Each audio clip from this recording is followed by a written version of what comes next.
YouTube, what is going on? It's Nail Talk 23. I'm back with another video. Before we get into the video, YouTube, I need you to hit the like, comment, and subscribe button. Turn on that post notification bell while you at it. So as we know, a couple days ago, we lost one of my favorite rappers, a Big SCARR, part of 1017. Man, it was sad. I heard he overdosed on pills or something, man. I don't want to get into all that, but today we got the scary story of Big SCARR, Memphis' deadliest shooter. Let's get straight into it. Hurry up. Big SCARR is one of the youngest and hottest artists right now in the Memphis rap scene. Memphis is known to have turned out some big artists such as Yo Gotti and Young Dolph. God rest his soul. And without a doubt, Big SCARR is one of the next big things happening in the rap game. Even though he's still very young, the Memphis star has come a long way, both in his career and on the streets. He's been faced with the loss of his close associates, been involved in an accident that almost claimed his life, which eventually gave him his identity, and he has survived the shooting in which he was the target. Stay with me as I take you through the scary story of Big SCARR. Before we start the video, make sure to leave a like, and if you would like to join this month's giveaway of one of these items on the screen, then all you have to do is subscribe to the channel and watch this video to the end to comment the hidden keyword. Good luck! A close look at Big SCARR's background reveals that his real name is Alexander Woods, and he was born on April 7, 2000. He grew up in the Magnolia community of South Memphis, and he's one of 9 siblings. Having 8 other siblings meant that it was somehow hard for him to receive full parental attention. He was eventually raised by his grandmother, but sadly she passed away from lung cancer when he was only 13. Following his grandmother's death, he had to move in with his father, who he often describes as his best friend. Moved in with your pops after that? It's my best friend. He's your best friend? It's my best friend. I don't know where I'd be right now if it wasn't for my dad. Big SCARR has big respect for his old man, and according to him, his father had taught him a lot of valuable life lessons, including how to be street smart. In an interview, he had said this concerning his father. Real talk, my dad showed me how to be a man. He was in the streets, but he was still always able to take care of me and my brothers and sisters, and make sure we had what we needed. Everything I know, I learned from him. The streets, how to be disciplined and about God. That's my dog right. SeatGeek is the ticketing app for fans like Boomstick Lady. No free throw is safe. My dog right there. School didn't fit into his life plans, and when he was in the 10th grade, he decided to drop out of school. He had admitted that while he was at school, he was a class clown and would skip class from the 1st period through the 7th period. So dropping out of school was something that needed to be done, since school never really meant much to him. He felt the streets had much more to offer, and that's where he turned his attention to. He was out of school and out on the streets doing his thing, and at the age of 16, he would suffer a traumatic experience that would stay with him for a long time. He was driving in a friend's car and had an accident. He was thrown through the windshield of the car, and luckily for him, he survived. He spent some time recovering in the hospital, but was left with scars on his eyes, nose, and the whole side of his face. Damn. The scars he got as a result of the accident later became the inspiration for his rap name. Big SCARR is affiliated with the Grape Street Crips. He also has his gang called Double R, which stands for Rich and Reckless. His gang has been locked in a deadly beef with another gang called True La Mafia, and their beef has led to a lot of bloodshed and unrest in the streets of Memphis.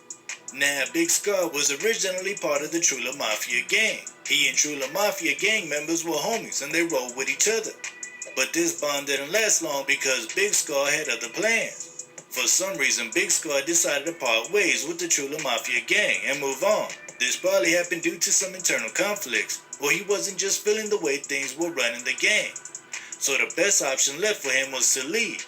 The decision he would make after leaving True La Mafia began a violent war that left many dead.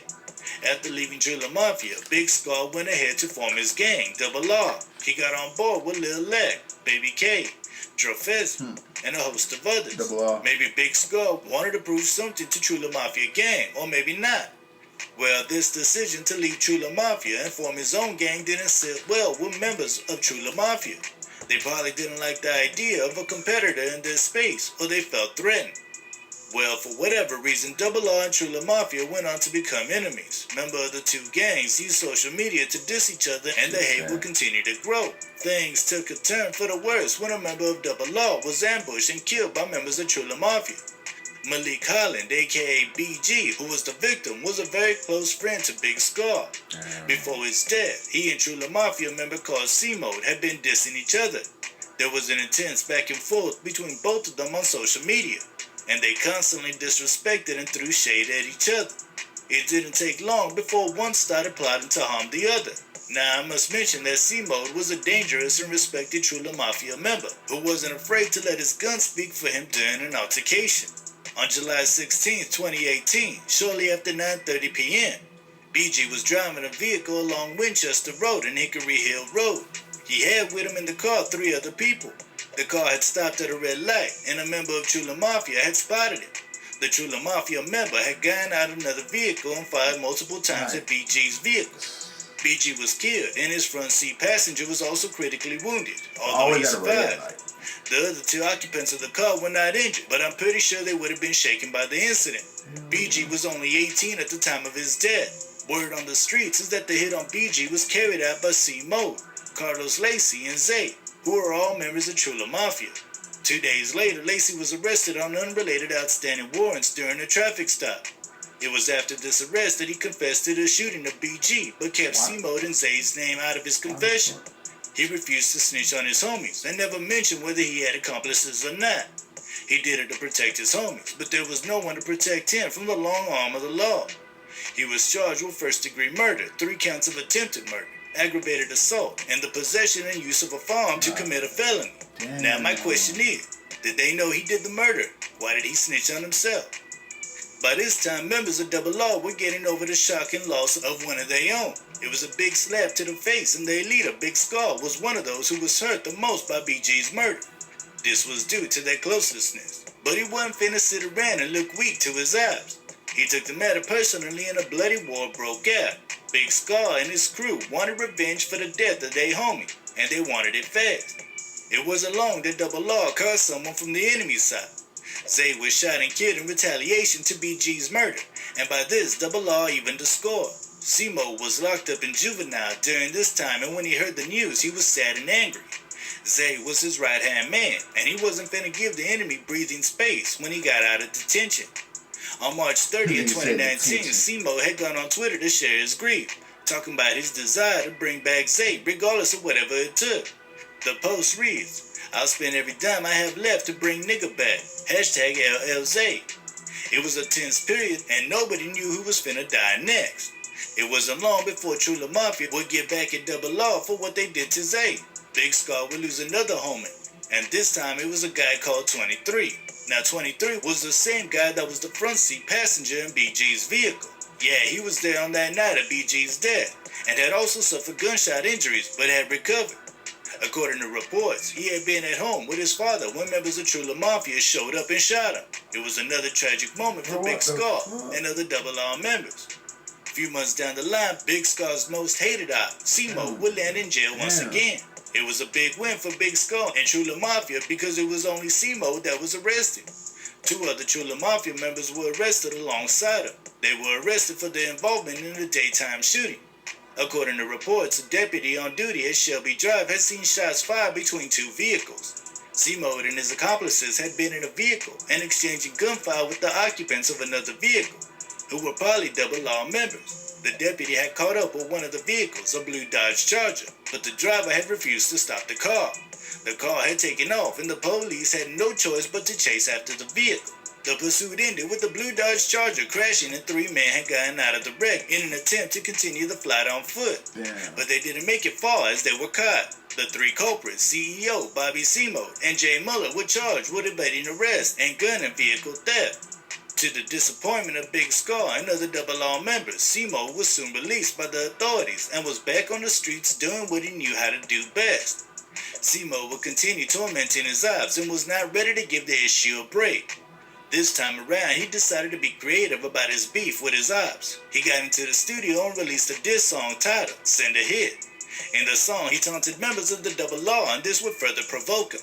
Amidst this gang war, Big SCARR decided to do something worthwhile with his time.